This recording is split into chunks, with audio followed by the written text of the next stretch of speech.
Hello, and welcome to another episode of Not a Life Sentence. My guest today played Australian football for the St Kilda Football Club, has been a personal trainer and cafe owner, and accidentally became an author and wrote 9 books. He danced until it rained, ate chocolate, drank alcohol, and was lean and healthy. He went from brilliant and broke to inspired and abundant. Andrew Jobling, thank you so much for being here. How Hello, are you? Carla. I'm good, Carla. How are you? I'm well, thank you.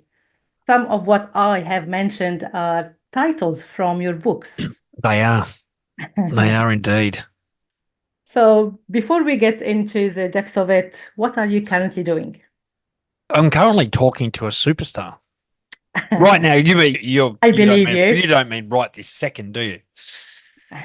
No, I don't. Well, well, what I'm doing, Carla, right now is just, I mean, every opportunity I get to help someone, that's what I'm doing. And that's my whole mission is just to, I guess, help people live their best life and be the best they can be and get over themselves and get past their insecurities and get out of their own way and live an amazing life because I believe we're all destined to do that. And I think the Mm. only one that stops us from doing it is ourselves. So that's my mission is to try and help people, give them tools and strategies and ideas and encouragement to step out and do great things and just be the person they were created to be. Which is awesome, which leads to the question that I really wanted to ask.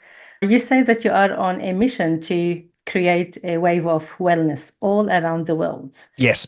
You say you have the ambitious goal of engaging the unengageable, Yep. moving the unmovable, and motivating the unmotivatable. Why? You actually said that really well. I find I have trouble saying some of those words. Well, I think, look, at the end of the day, we all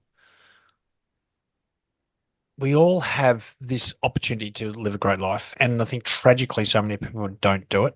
And again, it's not, in my belief, it's not because we're not good enough, not smart enough, not capable enough, not talented enough, not enough capacity or potential. I really believe we all have that. But we talk ourselves out of stuff all the time. So, what I mean by moving the unmovable and motivating the unmotivatable is there are people that we live in a world where we think we sort of kid ourselves that we're okay. And whether that's with our health and well-being or in relationships or financially or in a career, whatever, we sort of accept that this life that we've given. And one of the things for me, Carl, is I never wanted to accept a life that wasn't exceptional. I never wanted to live a life that I didn't love. And so I would always be looking for how do I shift? But I know there's so many people that are stuck in a Mm, situation yep. and feel like, well, this is who I am. This is where I'm at in life. And that's what it is. So, you know, this place of being stuck, my goal is to try and help unstick those that are stuck and move the unmovable. In other words, help them tap into the power that's within them and the desire to change. Mm, Because we all have the capacity to change. We don't always have the desire to change. Or maybe we don't have the clarity of why we would change or where we would want to move to. So I think when you help people get clear on what their best life would look like and how they want to live, and also help them understand that, excuse me, that every decision that they make is either going to move them towards that life or away from that life, then sometimes that can really help people stop and look at the decisions they're making. Okay, well, is this the best decision for me? And if it's not, what's a better decision? So, mm, yeah, I think moving the unmovable and motivating the unmotivatable, we're all motivated. We're all motivatable. We're all movable. We can do anything and we all do stuff that we like to do and we're motivated to do. There are certain things that are uncomfortable. So it's yeah. just attaching a strong desire, strong reason, some clarity to why we would do it. And then we find moving a lot simpler. Mm. We chatted a week ago, and you told me then that when you were running the cafe, you were working long hours, you Yes. weren't happy. At a certain stage, you felt stuck, but also you felt that there was something that needs to be done and something needs to change. Where did you get your motivation from? Because at that time, you were stuck. I was stuck. I was in that place I was talking about. Yeah. I wasn't just a cafe, Carla. I had a personal training business and a cafe. I was trying to run two businesses. I was working 7 days a week, and the cafe was failing, and I ended up in $100,000 debt, and I was stuck because at that point in my life, I thought, well, if you work hard, this misguided belief that if you just work hard, you'll be Mm. successful. Well, I was working harder than most, and I was losing money and had no life and was feeling helpless and hopeless. So I didn't know. I just didn't know what I didn't know, and I felt stuck. So what was the motivation? Well, the motivation came when I asked myself a question. And this is a really significant question that I now encourage everyone to ask, because the common question we will ask ourselves, well, we get asked as a teenager or a child, and that is, what do you want to do when you grow up? Yeah. And when something doesn't go right for us, the question we ask ourselves is, okay, what am I going to do now? The problem with the what do you want to do question is often we don't necessarily know where the doing will lead us. Mm. And then when it leads us to a place and we go, well, oh, I don't want to do this. So I was wrong. I thought I wanted to be a personal trainer and realized I didn't. I thought I wanted to be on, excuse me, I thought I wanted to own a cafe. Did not want to do that at all. So the what do you want to do question was the question that got me where I was. So I thought, well, I'm not asking that question again. So I asked myself a very different question. I asked myself the question, Andrew, how do you want to live? Because this is not the life you want. Now, this is an important question, because how do you want to live?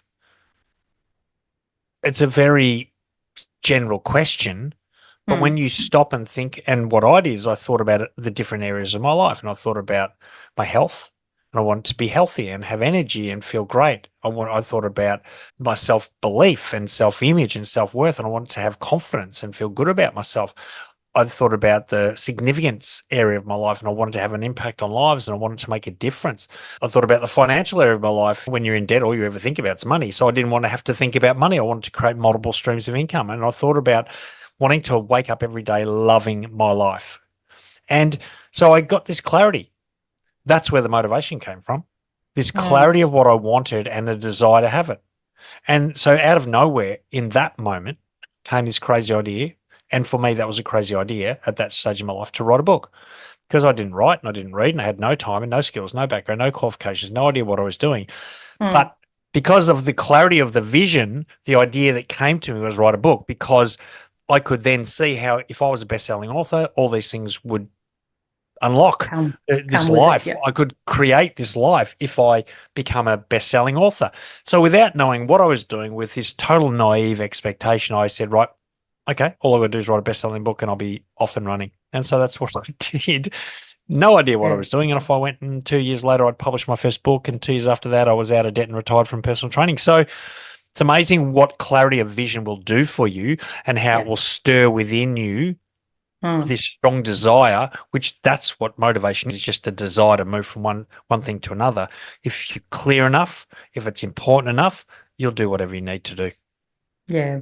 Often in psychology, we say whenever you want to pick up a habit or drop one, ask yourself the why. Look for the reason. Like, why do you want to be debt free? Why do you want freedom? Why do you want to be healthy? And when we know the why, then everything is easy from there. Absolutely. And that's how you move the unmovable, motivate the unmotivatable. That's unstick the unstuckable. That's the only way you do it. You have to have strong reason. You have to have a strong why. Nothing moves without it. Hmm. Do we all have the potential to be happy and content in life? Well, of course, because happiness is a choice, and you don't Yeah. have to achieve it. Yeah. The biggest myth is that when I do this, then I'll be happy. When I am this, when I lose weight, then I'll be happy. When I've got money, then I'll be happy. When I do this, then I'll be happy. I've Yeah. tried that. I thought when I'm a professional athlete, then I'll feel good and be happy. When I'm successful in business, then I'll be happy. When I'm a published author, then I'll be happy. And I never was.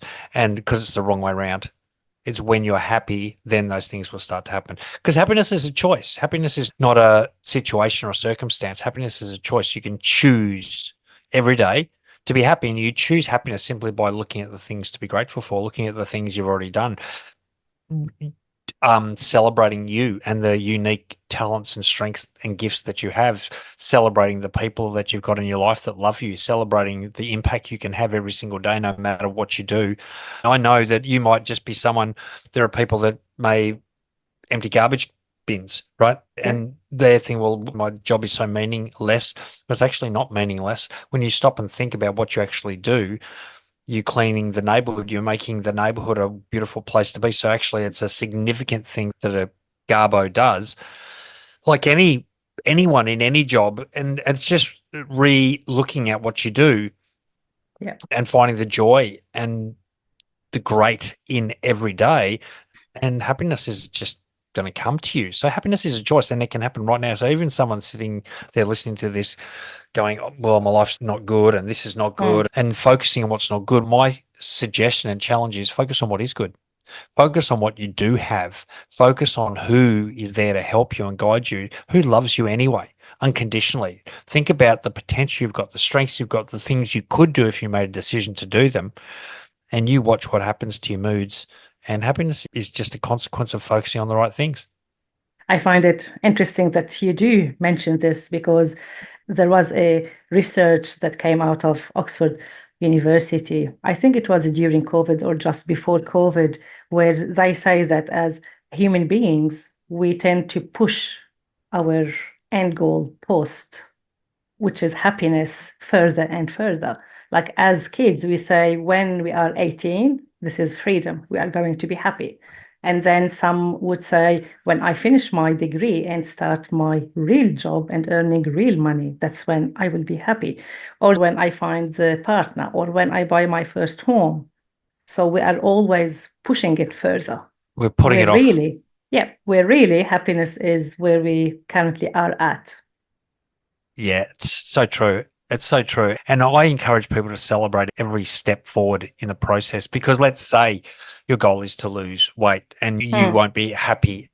At this point, you won't be happy until you lose 20 kilos, or you won't be happy until you've got this much money in the bank, or you won't be happy until whatever it might be. Well, with that attitude, trust me, that attitude, you'll never get there. And very few yeah. people will actually get there. And if you do get there, well, you won't be happy. But if you can shift it and go, okay, well, I'm not going to Mm, celebrate when I'm there. I'm going to celebrate every step because if I don't celebrate and find joy in every single step, then I'm probably not going to take all the steps I need to get there. And you may have heard the old saying that success is not a destination, success is a journey. mm, And success is for me, okay, for me, success is when my alarm goes off at 4:55 a.m. is getting out of bed and exercising when I really don't want to. To me, mm. that's success. It's not when I'm this level of fitness or when I look this certain way. Success for me is the step in the process. Because if I don't take one step and then another step, then I'll never get there. So if I can celebrate every single tiny little seemingly insignificant behavior decision that I make, drink a glass of water, celebrate, eat breakfast, celebrate, compliment someone, celebrate. Yeah. Every time I take an action that I know is moving me in the direction of that vision, celebrate the step. Don't wait till I get there to celebrate. Because if you Yeah. do wait, you probably won't even get there. And if you do Yeah. get there, you won't really value or really enjoy that achievement. So then what differentiates people? We find that people have nothing, but they are happy. People have everything in terms of they have good people in their life. They have the financial means, but they are not happy. So Yep. where lies the difference? Well, I think the difference, look, and this is just one person's perspective, and I'm sure everyone's got a different attitude. I think the key is where you place value. Do you place value on an external achievement, or do you place that value on that internal character values and character strengths that you've got? When you're chasing an external kind of result to rely on for your happiness, so people that chase money and they make money, but they're not happy. Why? Because there's an inner gap. And often people that chase achievement, and I'll put my hand up for this, they've got an inner lack. They lack. I lacked self-worth. I didn't feel like I was ever good enough. from a young age. And so I thought, when I'm a professional athlete, then I'll feel good enough. When I'm successful in business, when I look a certain way and I've got the body, then I'll feel good enough. And I never, ever did. So therefore, I had to go, okay, well, if it's not outside of me, where is it?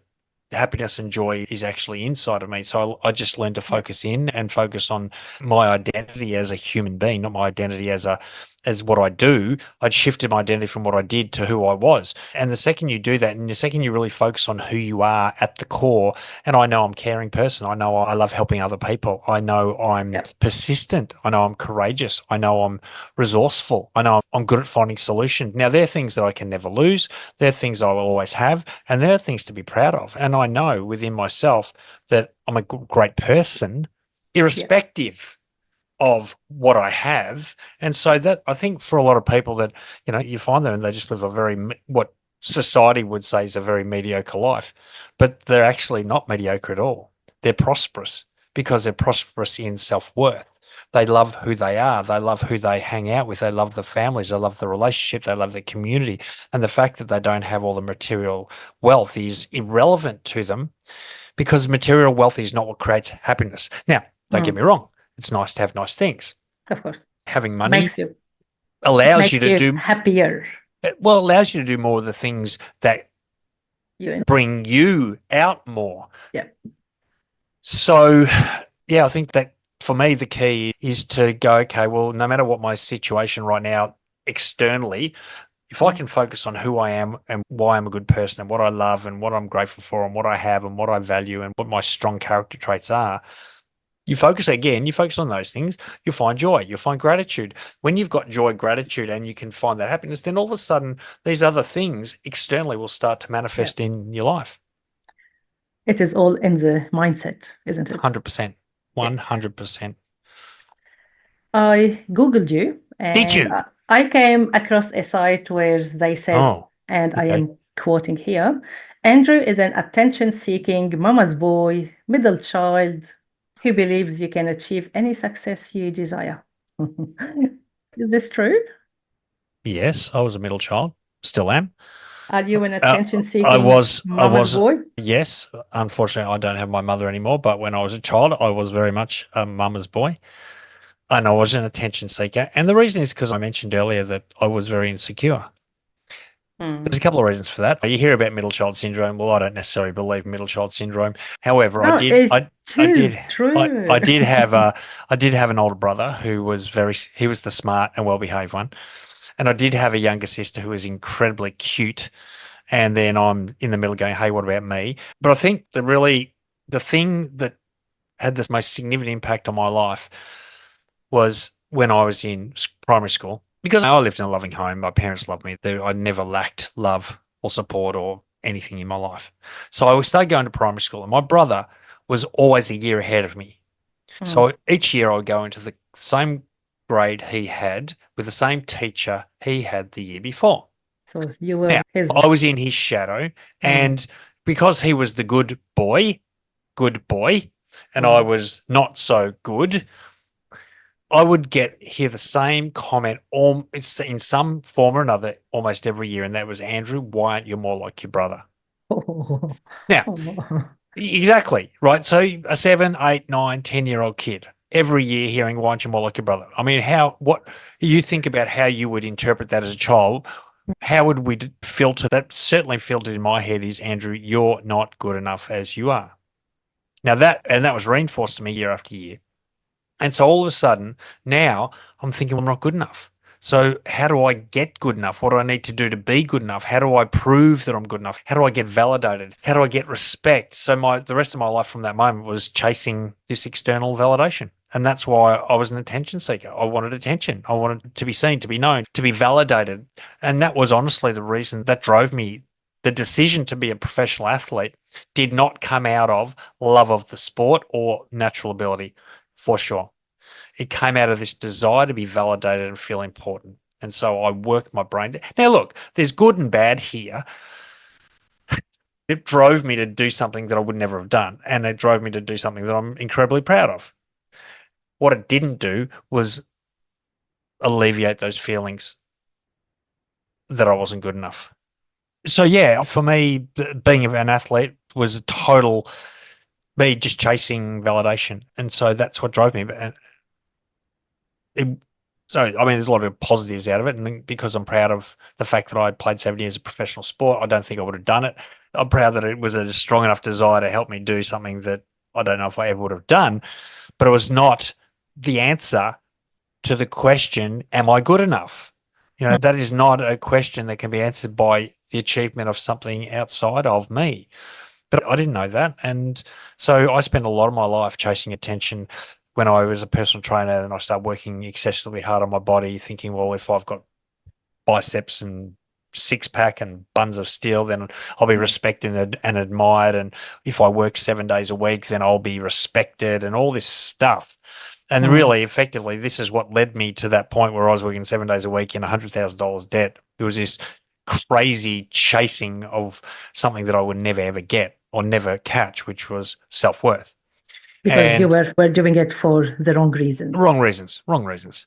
So again, look, I've achieved a lot of things in my life as a result of it, but I'm Mm. glad now that I don't rely on achieving those things anymore to feel like I'm a wonderful human being. I now know that irrespective of what I do and what I achieve. And that Mm. helps me with everything that I do, because now I can do more of the stuff I want to do because I believe in me, and I'm not doing it to be admired or noticed. I'm doing it with a real desire to help other people. Yeah.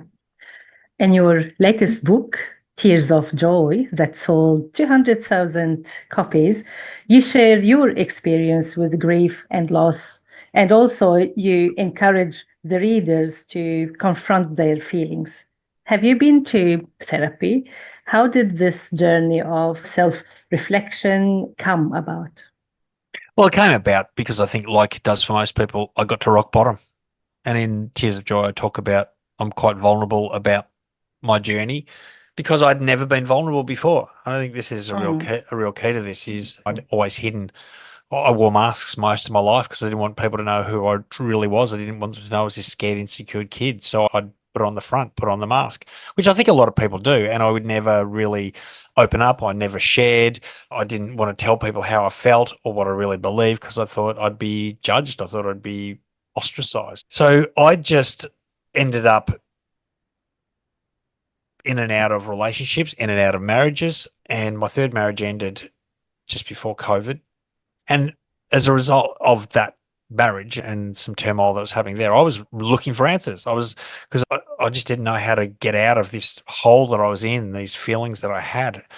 And it was actually the advice of a trusted mentor. I actually started exploring my faith, Mm. and we all have a faith of some kind. And I started exploring a Christian faith because I was looking for answers that I couldn't find anywhere else. I couldn't find in Mm. this world, in this physical world. And I thought there's got to be some spiritual answers here. And I started going to church, and I started connecting with wonderful people that helped me see myself how God sees me. And that is, I'm loved, irrespective, I'm forgiven, I'm a wonderful person just as I am. And so, yeah, look, I didn't go to therapy per se, but I certainly spent a lot of time speaking to a lot of trusted people, spiritual leaders and mentors, and just working on this inner me, working on this Mm. inner strength. And yeah, so that's been where I guess a lot of the transformation has come, just through that relationship I now have with my faith and with some pretty amazing people that I hang out with on a pretty regular basis. Mm. And it looks like you did enjoy that journey. Absolutely. Well, did I enjoy the journey? I can't. I don't know if I'd say I enjoyed the journey. It was painful and it was hard. And Right. you know, when COVID hit, and I then in Melbourne, I live in Melbourne, and Melbourne Mm. is the most locked down city in the whole world. And all of a sudden, I'm now locked down, isolated with the person I least liked. I didn't like me at that stage. Soon after my third marriage had ended, you can imagine the self worth and the self talk and the condemnation and all the stuff that I was going through. And all of a sudden, I lost the ability to distract myself with going out and meeting new people and doing the things that I would have probably done. All of a sudden, now I'm stuck in a house with me. And Mm. I made a decision that I need to face that man in the mirror. I need to understand that man in the mirror. I need to learn to love that man in the mirror. And it was, well, would I say I enjoyed it? I mean, looking back now, I'm glad I did it. At the time, it was painful. My gosh, it was hard. I want to Mm, turn away a run every second moment. So, but here's the thing. There's the thing. Process, the process of anything, of any change is uncomfortable. mm, It just is. And enjoyment, again, I guess like happiness is a choice, but sometimes it's hard to enjoy the actual process. Exercise can be painful, confronting conflict is uncomfortable. But again, when you focus on what you're working towards, and when you focus on knowing that every action you take, no matter how uncomfortable, is helping you transform into this person, then enjoyment can be, it can be certainly become more enjoyable. Remember when I was a young athlete and trying to make it as a professional footballer, some of the training was gut bustingly hard. Like honestly, it was, I'd faint, I'd pass out, I would vomit. It was so hard, but I never shied away from it because I knew I needed to do that if I wanted to get where I wanted to get. So yeah. I was clearly focused on Focus. where I wanted to go, and I Yeah. knew I needed to do the work if I was going to get there. If I didn't do the Yeah. work, I'd never get there. So I had to learn to enjoy the work and go, okay, well, this hurts. Great. I'm getting stronger. I'm getting fitter. Facing myself in the mirror was uncomfortable and painful, but I thought, great, I'm starting to learn more about myself. I'm starting to understand myself. I'm starting to love myself. So I could see the growth. Therefore, I could enjoy the process much more than if it was just uncomfortable process. And that's why so many people don't stick at things. They don't stick at an exercise regime. They don't stick at a nutritional plan. They don't stick at the things, a money saving process or Mm, program. They don't stick at it simply because they're not focused. They're not clear on where they're heading and why. Comes back to the why. When you know why, and you know that every single action I take is moving me towards that why, then it's exciting and enjoyable. When it's just an action, it's just uncomfortable. It's so easy to go, oh, okay, I'll put it off today. I couldn't be bothered today. I can't, it's not working, da da da, all the stuff we tell ourselves. Get clear on why. yeah, definitely. My motto, or one of my mottos, is that whatever we have as a skill, we are not allowed to keep it to ourselves. We need to share it. And it looks like you live by the same motto. You do support people that want to become authors. I do. How do you support them, and how long does it take for a person to write a book? Oh, well, I mean, how long's a piece of string? Yep.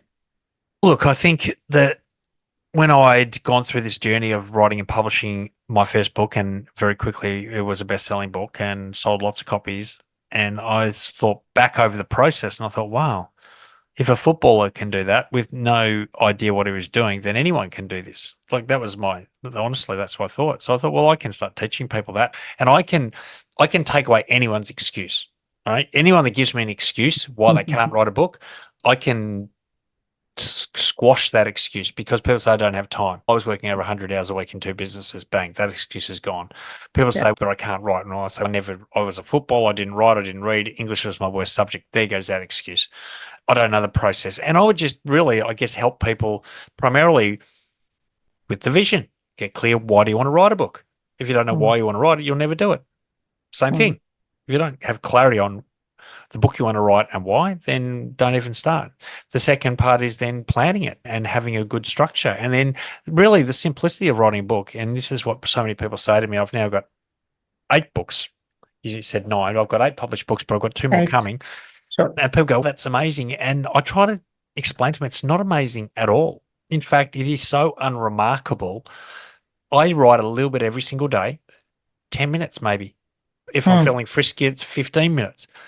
Now, I challenge anyone not to be able to find 10 or 15 minutes in their day that they can't do something. Now, that 10 or 15 minutes for me is writing. And if I do it every day, I end up with books, right? It's not luck. It's not chance. It's not talent. It's not ability. It's creating good routines. But you yeah. take that same 10 to 15 minutes and apply it to meditation. You take that same 10 to 15 minutes and devote it to uninterrupted time with your partner or your kids. You take that same 10 to 15 minutes and devote it to going for a walk or doing some strength exercising or doing some stretching. You take that same 10 to 15 minutes and apply it to reading an empowering book or listening to a podcast. You take that same 10 to 15 minutes every day, which is so insignificant, and apply it to something.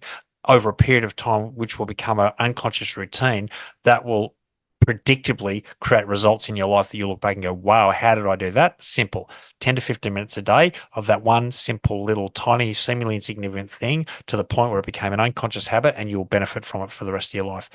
That's why I get up at bed at 4:55 every morning, not because I want to, because now it's a routine. The alarm goes off. I go, oh, I can't be bothered before I know it, I'm out of bed. Yeah. Why? Because my body, my mind, I've now had my mind now conditions my body to do it. Yeah.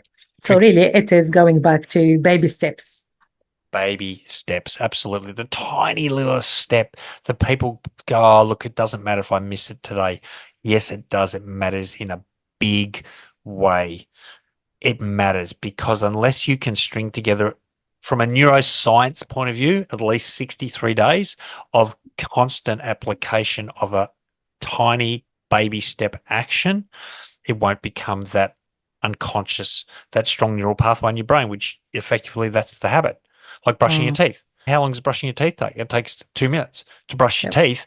You do it Mm, every single day. And now people brush their teeth and they often don't even realize they're doing it. So they mm, hop into bed, they've brushed their teeth, they can't remember brushing their teeth. It's like when you drive home from work the same way every day. Every day you drive into the driving, and go, I can't remember driving home. Why? Because it's conditioned now. It's a yeah. program. It's this DNA. It's set. It's who you are now. And you can take any action, any behavior, and make it part of your DNA simply by applying it consistently for at least 63 days until it just clicks into this neural pathway. It's now unconscious. And that's the beautiful thing about life. And we think life is so hard. It's actually not hard.